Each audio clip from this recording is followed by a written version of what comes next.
they are using is as a weapon to the other country. We don't have any profit on this. Let's track it down to the normal people way.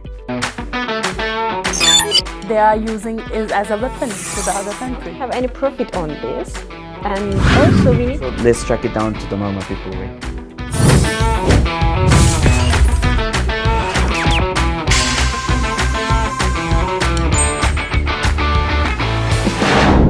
Welcome to the E-Talk. At E-Talk, we discuss about 5 E's, that is environment, earth, energy, economy, and education.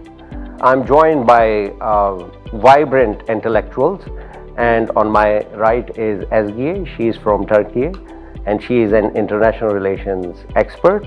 On my left is Akriti. She belongs to India, and she is a business analyst. And on my far right is Mr. Matthias. He is from Costa Rica, and he's a political analyst. Ladies and gentlemen, recently we have seen an amazing trend, a landmark achievement which Pakistan has established, and it is for the first time in the history of Pakistan that it has imported 100,000 tons of crude oil from Russia. Pakistan paid for its first government-to-government import of Russian crude oil with RMB, marking a significant shift in its US dollar-dominated export payments policy. As foreign exchange reserves held by the State Bank of Pakistan were scarcely enough to cover a month of controlled imports, it offers a respite as Pakistan faces an economic crisis. Why Pakistan has done this, and what could be the benefits of doing this? As it's successful, it's an example for other countries that can also do the thing, start negotiating in other currencies, especially in a strong currency as is the Chinese yuan. I think right now we're in a time where new solutions has to be made, especially when it comes to world economy. Pakistan, Costa Rica, both are, for example, developing countries and needs to start thinking in new currencies, how it will be more comfortable to pay debt or to buy things, start exporting things in other currencies. So I think also it's important to say that in the global area with the Belt and Road Initiative, it's also good for Pakistan to start coming near to this as well. And of course for China it's good because it seems like it recognizes actually the stability of the Chinese yuan under other currencies. I agree with the Matthias what he said, that the changes are necessary, and this is the perfect time to make the changes to de-dollarize the US dollar. And why any country need to pay any extra amount on buying the things from third other country, and why we need to pay the amount to the US? Rather, US is not using those money on the Pakistan or Russia, rather they are using is as a weapon to the other country. So I think these countries, they are doing so great that they are bringing the changes. In the case of Turkey, do you see that there could be an aspiration from the Turkey government that they can also go towards the Chinese currency? As a developing countries using dollar in our trades, we don't have any profit on this. And also we need to find several other ways. For example, in 2019, one of the high government officials of Turkey announced that why are we using dollars while we are trading? And now we can use our own currencies. So this is another option.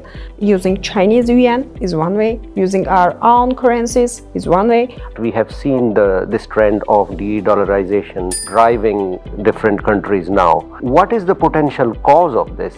In my country, we have like the dollar change for our money. So we depend a lot on what the dollar says. If the dollar goes up, a lot of salaries increase, but if the dollar goes down, a lot of people don't have money to pay at the end of the month for their food, daily food. So I think this could be important in terms of the common people also. Not just as a geopolitical perspective and economic world perspective, but also let's track it down to the normal people way. Same goes for Pakistan. When the dollar goes higher, people get worried. Don't you think so that any country has the right to decide which currency they want? Because we know that every country its own government to extract benefits for the common people.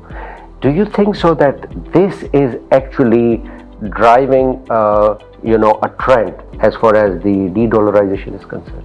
Yes, I think so. Because US are using dollars as a weapon. So in the end of the day, that weapon hits normal humans' lives. They're not able to buy even daily food. So de-dollarization means taking this weapon from USA's hands and protecting their own people by the governments of those countries. Do you think so that the dollarization is now, this drive of de-dollarization and the more countries are joining it is the cause of the unfair international relations? I can say that unfair, but it is what all the countries are following. And now Pakistan don't wanna run on the same road what other countries are doing. And this is a great thing because Chinese currency has the very stable value all the time. Now the dollar is going up and down, and it is just like a dance. Other countries are dancing around the US. If I can add something to this, when it comes to international relations theory, in the international relations arena, there's not like a president, so to say.